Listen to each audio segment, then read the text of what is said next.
بسم اللہ الرحمن الرحیم۔ یوٹیوب چینل شمیر BKW وائس کے معزز دیکھنے والوں کو السلام علیکم۔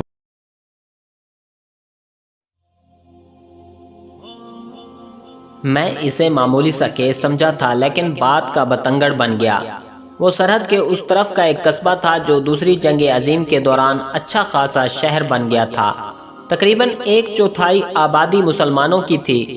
مسلمان مزدور پیشہ بھی تھے، درمیانہ طبقے کے پڑھے لکھے بھی، اور ان کی اچھی خاصی تعداد متمول اور امیر تھی۔ ان کے محلے الگ تھے۔ شہر کا ایک ہی تھانہ تھا جس میں ارد گرد کے کچھ گاؤں بھی شامل تھے۔ ایک صبح میں تھانے پہنچا تو پتہ چلا کہ ایک کیس آیا ہوا ہے۔ میں نے ان لوگوں کو اپنے دفتر میں بلایا۔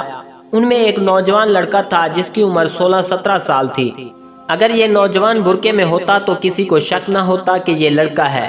برقعے کیے بغیر بھی اس کا چہرہ لڑکیوں جیسا تھا۔ اس زمانے میں لڑکیوں، خصوصاً مسلمان لڑکیوں کے بھی قد 6 فٹ سے 2-2.5 انچ ہی کم ہوتے تھے۔ آج کل اس قد کا کوئی آدمی بھی نظر نہیں آتا۔ یہ نوجوان بہت خوبصورت تھا۔ وہ دبلا پتلا نہیں تھا، بڑے موزوں جسم کا نوجوان تھا۔ اس کا نام اختر بتایا گیا۔ بعد میں پتہ چلا کہ ماں اسے اختری کہتی ہے۔ اس کا رنگ گورا تھا اور سر پر ترکی ٹوپی تھی۔ اس زمانے میں شہروں میں بیشتر مسلمان کالے پھندنے والی لال رنگ کی ٹوپی پہنا کرتے تھے جسے ترکی ٹوپی کہا جاتا تھا۔ سر ننگا رکھنے کا رواج نہیں تھا۔ بڑوں کے سامنے ننگے سر بیٹھنے کو آداب کے خلاف بلکہ اسے بدتمیزی سمجھا جاتا تھا۔ ماں اختر کے ساتھ تھی اور محلے کے 2 اور معزز آدمی بھی ان کے ساتھ آئے تھے۔ واردات جو انہوں نے بتائی وہ یوں تھی کہ اختری دوسری تیسری رات اپنے ایک دوست کے گھر جایا کرتا تھا۔ اس نے چند ہی دن پہلے میٹرک پاس کیا تھا، اب فارغ تھا۔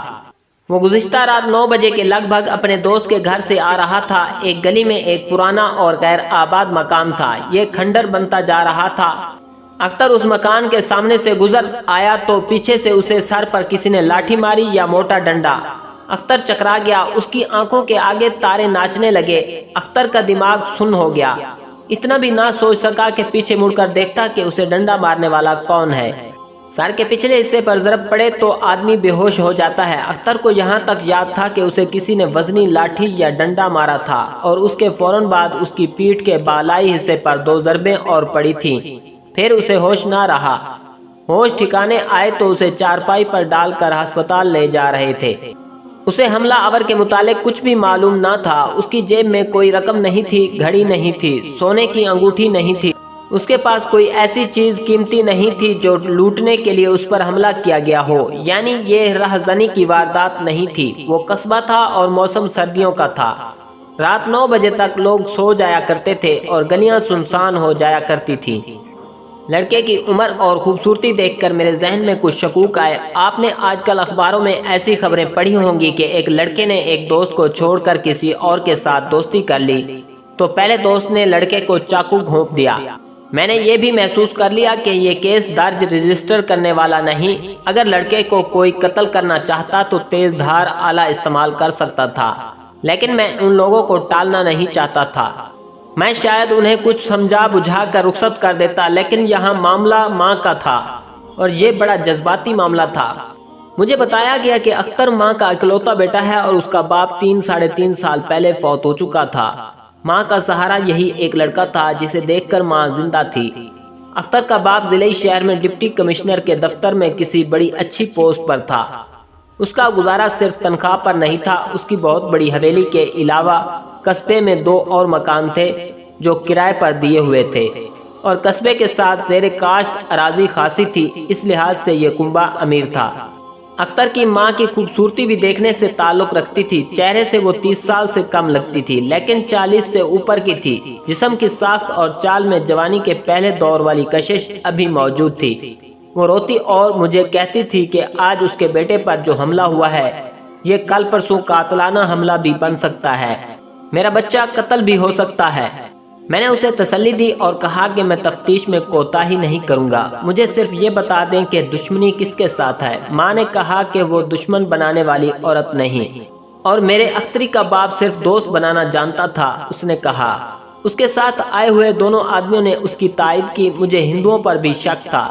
ہندو مسلم کشیدگی تو رہتی ہی تھی، لیکن ابھی ایک دوسرے پر قاتلانہ حملے شروع نہیں ہوئے تھے۔ अगर हुए भी थे तो सिर्फ उस लड़के पर हमला करके हिंदू क्या हासिल कर सकते थे। मेरे जहन में बार बार यही शक आता था कि ये लड़के की जाती दुश्मनी का मुजाहरा है। मैंने उसे अलग कर लिया और बाकी सबको बाहर बिठा दिया। मैंने सबसे पहले उसकी चोटें देखी। सर पर मोटा डंडा या लाठी जोर से पड़े तो जल्द फट जाती है और खून निकलता है। अख्तर के सर पर तुर्की टोपी थी, इसलिए जरब जख्म न कर सकी। मैंने देखा उसके सर पर उभार था। उसकी कमीज उठवा कर पीठ देखी, वहां चोटों के 2 लंबे लंबे निशान बड़े साफ थे। मुझे इन जरबों की तहरीरी रिपोर्ट डॉक्टर से लेनी थी। मुझे बताया जा चुका था कि डॉक्टर ने दवाई वगैरह देकर लड़के को उसी वक्त फारिग कर दिया था। वो सिविल अस्पताल का सरकारी डॉक्टर था। मुझे यकीन था कि उसने जरबों की तफसील लिख ली होगी, क्योंकि वो जानता था कि ये पुलिस केस है। मैंने मुहर्रिर हेड कांस्टेबल से कहा कि वो डॉक्टर से रिपोर्ट ले आए। एक लड़की रुक के भेजती है। मैंने अख्तर के मुतालिक जो राय कायम की थी वो उसका अंदाज देखकर फिर बातें सुनकर बदलने लगी। मेरा ख्याल था कि वो ज़हनी तौर पर बालिग नहीं होगा और वो मुझसे झींपे और शर्माएगा। उसे डरा हुआ होना चाहिए था। उस पर बेखबरी में हमला हुआ था और हमला आवर को वो नहीं जानता था, लेकिन वो तो ज़रा सा भी घबराया हुआ नहीं था। अम्मी आपको बिलावजह परेशान कर रही हैं, अख्तर ने मेरे कुछ पूछने से पहले ही कहा। मैंने उन्हें बहुत कहा कि थाने ना चलो। फिर इसका मतलब यह है कि तुम्हें मालूम है कि तुम पर किसने हमला किया है, मैंने कहा, और तुम्हें यह भी मालूम है कि हमले की वजह क्या है। अभी मालूम नहीं, उसने पुख्ता कार आदमियों जैसी खुद एतमादी से कहा। मालूम हो गया तो जो मुझ पर वार हुआ है उससे ज्यादा बुरा इंतकाम लूंगा। तुम्हें किसी पर शक होगा, मैंने कहा। मुझे जरा सा इशारा दे दो। तुमने किसी के साथ दोस्ती तोड़ी होगी, किसी के साथ लगाई होगी। किसी से मेरी दोस्ती टूटी नहीं, उसने पुख्ता से लहजे में कहा। दोस्ती लगाकर तोड़ना मर्दों का काम नहीं। मुझे यकीन हो गया कि लड़का कच्चा नहीं। मुझे उसमें ज़हनी बलूगत नजर आ गई। वो खुलकर बात करता था। मेरा यह सवाल गौर से सुनो, मैंने कहा। कभी किसी शैतान या किसी बदचलन और बदमाश से लड़के ने तुम्हें दोस्त बनाने की कोशिश की है? लड़के ने या बड़ी उम्र के किसी आदमी ने, और तुमने दोस्ती को कबूल नहीं किया होगा। मैं आपकी बात समझ गया हूँ, उसने बिला झिझक कहा। मुझे सब जानते हैं, मेरे साथ कोई लड़का या कोई आदमी इस तरह की दोस्ती लगाने की जुर्रत नहीं कर सकता। मैं 9वीं जमात में पढ़ता था तो एक लड़के ने मुझे बुरी नीयत से छेड़ा था। उसी शहर का रहने वाला है। आज भी मुझे देखता है तो रास्ते से एक तरफ हो जाता है। ये तो पुरानी बात है, मैंने कहा। ऐसा कोई नया वाकया? ऐसा कोई और वाकया नहीं हुआ, उसने कहा। वैसे भी मैं बदचलन और बदमाश लोगों के साथ दोस्ती नहीं लगाया करता।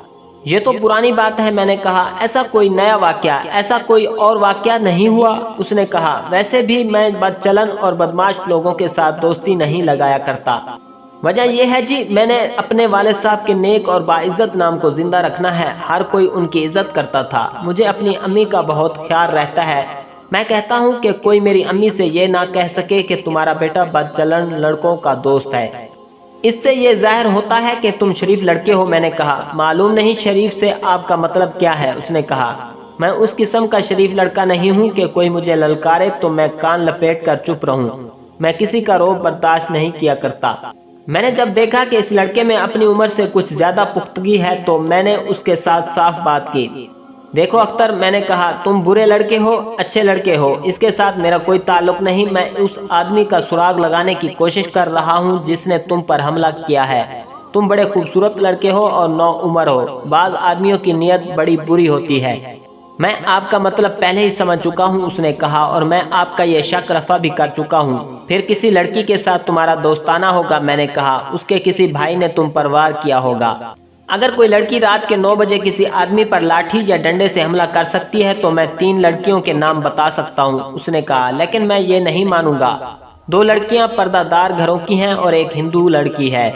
तीनों की शादी नहीं हुई। दोनों मुसलमान लड़कियां मेरी अम्मी के पास आती हैं, लेकिन वो दरअसल मेरे लिए आती हैं। एक तो रुक के भेजती है, हिंदू लड़की रास्ते में आ जाती है। कई बार ऐसे हुआ कि अम्मी घर नहीं है और मुसलमान लड़कियों में से कोई एक आ गई। मैं खुदा को हाजिर नाजिर जानकर कहता हूँ कि मैंने अपने दिल को काबू में रखा। ये तो कोई बात ना हुई अख्तर, मैंने हंसते हुए कहा। तुम तो मुर्दा दिल निकले। इस मामले में मैं बिल्कुल मुर्दा दिल हूँ, उसने कहा। मेरी जिंदा दिली मेरे दोस्तों से सुने। मैं शैतान नहीं हूँ, शरारती हूँ। उछल कूद और हंसी मजाक बहुत करता हूँ। वो कैसा लड़का था ये मुझे दूसरों से पूछना था। अपने चाल चलन की रिपोर्ट हर कोई अच्छी ही दिया करता है। मुझे सबसे पहले तो ये मालूम करना था कि इस लड़के की या इसकी माँ की किसी के साथ दुश्मनी है। मैंने लड़के को और ज्यादा कुरीदा तो उसे कुछ याद आ गया। एक बात याद आ गई है, उसने कहा। जिस गली में किसी ने मुझे मारा है उस गली में एक गैर आबाद मकान है। उसके मुतालिक आपको पहले भी बताया गया है। उसके अंदर जाओ तो डर आता है। 2 कमरों की छतें गिरी हुई हैं। 5-6 महीने गुजरे। दिन के वक्त मैं उस मकान के सामने से गुजरा तो एक कंकर सा पीछे से आकर मेरे आगे गिरा। ये मेरे सर के ऊपर से आगे गिरा था। मैंने उठाकर देखा, ये कांच की गोली थी। उस पर एक कागज लिपटा हुआ था। मैंने कागज खोला तो कांच की गोली निकली और उसके साथ 2 इंच से जरा ज्यादा लंबा और इतना ही चौड़ा कागज निकला। उसकी तह करके बहुत छोटा किया हुआ था। मैंने उसे खोला। मैं समझा किसी लड़की ने रुक्का फेंका है, लेकिन ये तावीज था। उस पर खाने बने हुए थे और हर खाने में हिंसे और हरूफ लिखे हुए थे। मेरे पीछे कोई भी नहीं आ रहा था। मैं वीरान मकान के अंदर न गया। मुझे डर सा लगा मेरे सामने कोई आदमी आकर मुझे ललकारे तो मैं उससे नहीं डरता। ये तावीज था जो मेरे सर के ऊपर से आगे फेंका गया था। मैंने तावीज घर ले जाकर अपनी माँ को दिखाया तो वो बहुत परेशान हुई। उन्होंने मुझसे पूछा कि मैं इसके ऊपर से तो नहीं गुजरा था। मैंने उन्हें बताया कि मैं रुक गया था तो अम्मी ने इत्मीनान का सांस लिया। 1 महीने बाद उसी जगह से गुजरते एक बार फिर ऐसा ही तावीज मेरे सर के ऊपर से गुजर कर मेरे आगे गिरा। मैंने उसे उठाकर देखा, उसमें अब कांच की गोली की बजाय कंकरी थी और पहले तावीज जैसा तावीज था। मैंने ये भी अम्मी को दिखाया और उन्हें बताया कि मैं उसके ऊपर से नहीं गुजरा था। अम्मी ने पहला तावीज लेकर साथ वाले बरसाती नाले के पानी में फेंक दिया था। ये भी अम्मी वहीं फेंक आई। काजी की बेटी। इस किस्म के तावीज आज भी चलते हैं। लोग कहते हैं कि ऐसा तावीज कोई लिख सकता है। इसकी करामत ये बताई जाती है कि किसी के दिल पर कब्जा करना हो तो ये तावीज उसके सर के ऊपर से फेंको और वो उसके ऊपर से गुजर जाए। फिर वो आदमी या औरत खिंची हुई आ जाती है। अख्तर पर यही तावीज फेंका गया था। उससे मैं ये समझा कि इस लड़के के दिल पर कोई कब्जा करना चाहता है। वो कोई आदमी भी हो सकता था और कोई औरत भी।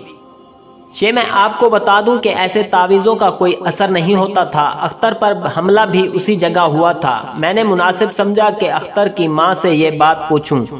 आपका बच्चा तो कुछ नहीं बताता कि इसका दुश्मन कौन है। मैंने अख्तर की माँ से पूछा, आप कुछ बता सकती हैं? मैं कुछ नहीं समझ सकती, उसने गम और डर से दबी हुई आवाज में कहा। मैं इतना ही जानती हूँ कि मेरा बच्चा दुश्मनों की नज़र में आया हुआ है। उसने मुझे 2 तावीज़ों के मुतालिक बताया है। मैंने कहा, आपने तावीज़ किसी आमिल वगैरह को नहीं दिखाए थे? उसने जवाब दिया और एक करीबी गांव का नाम लेकर कहने लगी, वहाँ एक शाहजी हैं, वो तावीज़ लिखते भी हैं और समझते भी हैं। पहला तावीज़ भी उन्हें दिखाया था और दूसरा भी। उन्होंने कहा था कि ये बड़े सख्त तावीज़ हैं, इन्हें पानी में फेंक दो। कहते थे कि लड़का इनके ऊपर से गुजर जाता तो वो तुम्हारे हाथ से निकल जाता। मैंने उनसे कहा था कि वो मालूम करें कि मेरे बेटे पर तावीज़ कौन फेंक रहा है।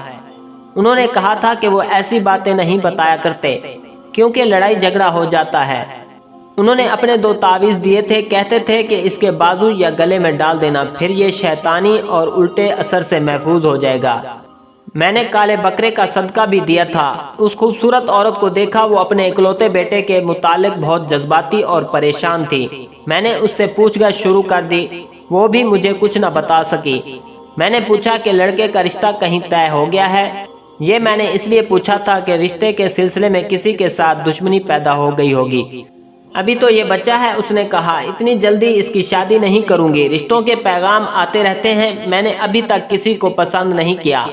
उस दौर में पैगाम लड़कियों के रिश्ते के लिए जाया करते थे। लड़की वालों ने किसी लड़के के रिश्ते का पैगाम कभी नहीं भेजा था। उसे लड़की वाले अपनी बेइज्जती का बायस समझा करते थे। फिर भी बाज लड़के ऐसे होते थे जिन्हें अपनी लड़कियों के लिए हासिल करने की लोग कोशिश करते थे। उसका एक तरीका तो ये होता था कि ऐसी लड़कियों के माँ बाप अपनी पसंद के लड़के के साथ अपने सगे बेटों जैसा प्यार करते थे और ईदों पर उसे ईदी और तोहफे देते थे। दूसरा तरीका ये होता था कि अपने एतमाद की 1-2 औरतों को इस्तेमाल किया जाता था। वो मतलूबा लड़के की माँ से कहती रहती थीं कि फलां लड़की के माँ बाप इस लड़के की बहुत ख्वाहिश करते हैं। उसके साथ ये औरतें लड़की की बहुत तारीफ़ें करती थीं और ये भी बताती थीं कि माँ बाप लड़की को जेवरात और जहेज कितना देंगे। फिर लड़के की माँ और बहनों को उकसाया जाता था कि वो लड़की का रिश्ता मांगने जाएं। दस्तूर आखिर यही होता था कि रिश्ते के लिए लड़के वाले जाते थे। अख्तर के मामले में यही हो रहा था। वो हर लिहाज से कीमती लड़का था, नौउम्र था, खूबसूरत था और सबसे बड़ी खूबी ये कि अमीर माँ बाप का बेटा और इकलौता होने की वजह से इतनी ज़्यादा जायदाद का अकेला वारिस था। एक खूबी ये भी थी कि अख्तर की एक भी बहन नहीं थी। एक भी नंद का ना होना लड़की के लिए बहुत बड़ी खूबी थी। इतनी ज़्यादा खूबियों वाले लड़के और घराने को हासिल करने के लिए लड़कियों वाले दूसरी औरतों की ज़बानी लड़कियां पेश कर रहे थे और अख्तर की माँ ने अभी किसी को पसंद नहीं किया था। लड़कियों की माएँ अपनी पसंद के लड़के को अपनी लड़की के लिए हासिल करने की खातिर पीरों, मज़ारों और आमलों का सहारा भी लिया करती थीं। तावीज़ जो अख्तर के सर के ऊपर से फेंके गए थे वो किसी लड़की की माँ ने अख्तर को अपनी तरफ माइल करने के लिए किए। वो किसी लड़की की माँ ने अख्तर को अपनी तरफ माइल करने के लिए किसी पहुँच वाले बुजुर्ग से लिए होंगे। उस मकसद के लिए बाज़ तावीज़ ऐसे भी होते थे जो मतलूबा लड़के के घर की दीवार में रखे जाते थे। आप ज़रा और सोचें और याद करें। मैंने अख्तर की माँ से कहा, आपने किसी को अगर पसंद नहीं किया था तो किसी को नापसंद ज़रूर किया होगा। किसी औरत से आपने कहा होगा कि फलां घर तो आपको अच्छा नहीं लगता। हाँ जी, उसने कहा, ऐसी बातें तो होती ही थीं। औरतों ने इन लड़कियों की माँओं तक पहुँचा दी होंगी। मुझे गुस्सा तो ना आया, कोफत सी महसूस हुई। ये औरत वही बात करती थी जो मैं पूछता था। मेरा ख्याल है कि उस पर अपने बेटे की परेशानी और घबराहट सवार थी। मैंने उसे कहा कि मुझे शक है कि उसने अपने बेटे के रिश्ते के सिलसिले में किसी के साथ दुश्मनी पैदा कर ली है। क्या किसी लड़की के माँ बाप ऐसे भी हैं जो धौंस और रौब जमाने के आदी हों? मैंने पूछा। ये हमारे माशरे का एक और पहलू है। आम तौर पर लड़के वाले यूं करते हैं कि लड़की वाले रिश्ता देने से इनकार कर दें तो ये समझते हैं कि उनकी बेइज्जती की गई है, जिसका इंतकाम लेना ज़रूरी है। वो लड़की वालों के खिलाफ महाज बना लेते हैं, लड़की को बदचलन कहते हैं और रंग में भंग डालने की पूरी कोशिश करते हैं। ऐसी वारदातें भी होती थीं जो आजकल भी कहीं कहीं सुनने में आती हैं कि शादी का दिन मुकर्रर हुआ और एक ही वक्त दो बारातें पहुंच गईं। एक असल और दूसरी बारात उस लड़के की जिसे रिश्ते से जवाब दिया गया था। उस सूरत में दंगा फसाद होता है, पुलिस आती है और नकली बारात वापस चली जाती है। मैं अख्तर की माँ से यही पूछ रहा था कि अख्तर का रिश्ता हासिल करने के लिए कोई ऐसा खानदान भी होगा जो बारात पर बारात ले जाते और लड़की वालों को खराब करते हैं। वो समझ गई। है जी, उसने कहा, बिल्कुल हमारी हैसियत का एक खानदान है। मेरी हवेली से उनकी हवेली बड़ी होगी। वो जमीनों वाले और जायदाद वाले लोग हैं। उनकी एक ही बेटी है, दो भाई हैं, बाप है। ये सब अपना रोब जमाने की कोशिश करते रहते हैं। उनकी लड़की खूबसूरत है लेकिन ये खानदान मुझे पसंद नहीं। लड़की के चाल चलन के खिलाफ मैं कोई बात नहीं कर सकती क्योंकि बगैर सबूत के किसी की बेटी को बदनाम करना अच्छा नहीं होता। लेकिन लड़की बेपर्दा फिरती रहती है और बड़ी उम्र की औरतों की तरह बातें करती है। उसका बाप और भाई मुझे इस वजह से अच्छे नहीं लगते कि अपने जैसा किसी को समझते ही नहीं। आपने अपने गाँव या मोहल्ले में इस किस्म के किरदार देखे होंगे। ये जराइम पेशा नहीं होते बल्कि कोई जुर्म नहीं करते। पुलिस जिन्हें बदमाश कहती है ये उन लोगों में से भी नहीं होते बल्कि मुअज़्ज़ज़ कहलाते हैं। अलबत्ता उनकी हरकतें बदमाशों जैसी होती हैं, ज़रूरत से ज़्यादा दिलेर होते हैं। ऐसे ख़ानदानों के बुजुर्ग मुआशरती सरगर्मियों में, ईद मिलाद के जुलूसों के इंतज़ामात में और दीगर सोशल कामों में पेश होते हैं। बल्दियाती इंतखाबात में ज़रूर खड़े होते हैं और उनके बेटे वगैरह यानी उनका नौजवान तबका बड़के मारता है और उनका अंदाज आजकल की पंजाबी फिल्मों के हीरो जैसा होता है। यह ख़ानदान जो काजी अब्दुल मन्नान का ख़ानदान कहलाता था उसी नस्ल से ताल्लुक़ रखता था जिसे मैंने बयान किया है। मालूम नहीं यह ख़ानदान काजी क्यों कहलाता था। काजी अब्दुल मन्नान की एक बेटी जवान थी जिसका रिश्ता वो अख्तर के साथ करना चाहता था। अख्तर की माँ पर बेशुमार सवाल करके मैंने जो मालूमात हासिल की वो ये थी कि काजी की बीवी ने औरतों के कान में ये बात डाली थी कि वो अपनी बेटी अख्तर को देना चाहती है। औरत ने ये बात अख्तर की माँ तक पहुँचा दी थी। अख्तर की माँ ने नापसंदीदगी का इजहार किया था, उसे याद नहीं आ रहा था, लेकिन ऐसा हुआ होगा कि उसने काजी अब्दुल मन्नान के ख़ानदान या उसकी बेटी के खिलाफ कोई बात कह दी हो।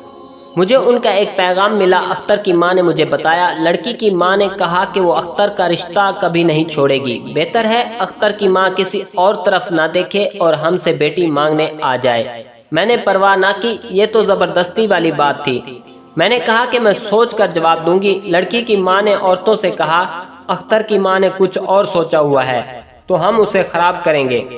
میں ایک روز لڑکی کی ماں سے ملی اور اسے کہا کہ وہ مجھے دھمکیاں کیوں دے رہی ہے۔ وہ صاف مکر گئی، کہنے لگی عورتیں لگائی بجھائی کرتی ہیں، میری کیا مجال کہ ایسی نازیبہ بات منہ سے نکالوں۔ اس نے میری خاطر تواضع کی، اس کی بیٹی تو میرے آگے بچھی جاتی تھی۔ میں جانتی تھی کہ لڑکی کی ماں چالاک عورت ہے، اس نے مجھے دھمکیاں بھیجی تھیں۔ اس نے اشاروں میں مجھے بتایا کہ وہ بیٹی کو کتنا زیور اور کیا کچھ دے رہی ہے۔ میں نے اشاروں میں اسے بتا دیا کہ میں اس کی بیٹی کا رشتہ مانگنے نہیں آؤں گی۔ میں نے صاف الفاظ میں جو بات کہی وہ یہ تھی کہ میرا بیٹا ابھی چھوٹا ہے، ابھی میں اس کی شادی نہیں کروں گی۔ پہلے تو یہ لوگ مجھے سر آنکھوں پر بٹھاتے رہے، میرے آگے پیچھے پھرتے رہے، میرے بیٹے کو تحفے دیتے رہے اور سیدھا مجھے کہنے کی بجائے دوسری عورتوں سے کہلواتے رہے کہ لڑکے لڑکی کی منگنی ہو جائے، شادی خواہ 5 سال بعد ہو۔ عورتیں مجھے یہ بات مشورے کے طور پر اپنی طرف سے کہتی تھیں، لیکن میں اچھی طرح سمجھتی تھی کہ یہ لڑکی کی ماں کا پیغام ہے۔ میں ہر عورت سے یہی کہتی تھی کہ منگنی کی ضرورت نہیں، ایک ہی بار شادی کروں گی، لیکن میں نے ابھی یہ فیصلہ نہیں کیا کہ کس کی بیٹی کو اپنی بہو بناؤں گی۔ اس کے بعد ان لوگوں نے دھمکیاں دینی شروع کر دی۔ آئے دن کوئی نہ کوئی عورت میرے کان میں ڈال جاتی کہ وہ کہتے ہیں کہ اس گھر میں جائے گی تو ان کی بیٹی جائے گی، ہم کسی اور لڑکی کو اس گھر میں آباد نہیں ہونے دیں گے۔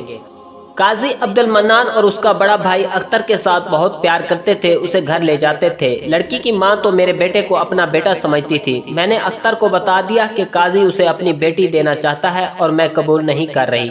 اختر نے تو صاف فیصلہ دے دیا تھا کہ اسے یہ لڑکی پسند نہیں۔ اس سے مجھے خوشی ہوئی، لیکن میں نے اختر سے یہ نہ کہا کہ وہ ان لوگوں سے ملنا چھوڑ دے۔ بہن کا ایک بھائی۔ اختر کی ماں نے مجھے بتایا کہ قاضی عبد المنان اور اس کی بیوی نے دوسری 2 لڑکیوں کے ماں باپ کو جو رشتہ اختر کو دینا چاہتے تھے دھمکایا کہ وہ اختر کو ذہن سے اتار دیں اور اپنی لڑکیاں کسی اور کو دے دیں۔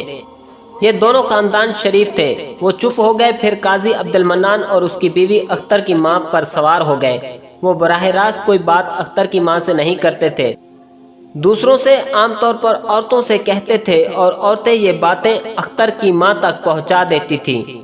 لیکن ان کے رویے سے یہ ثابت تو نہیں ہوتا کہ انہوں نے آپ کے بیٹے پر حملہ کیا ہے۔ میں نے اختر کی ماں سے کہا، وہ تو آپ کے بیٹے کو چاہتے ہیں، میری ایک اور بات سن لیں۔ اس نے کہا، میں بھی ان پر شک نہیں کرتی، یہ تو آپ نے پوچھا تو میں نے اتنی لمبی کہانی سنا دی ہے، لیکن کچھ اور بھی ہوا تھا جس کا مجھے علم نہیں۔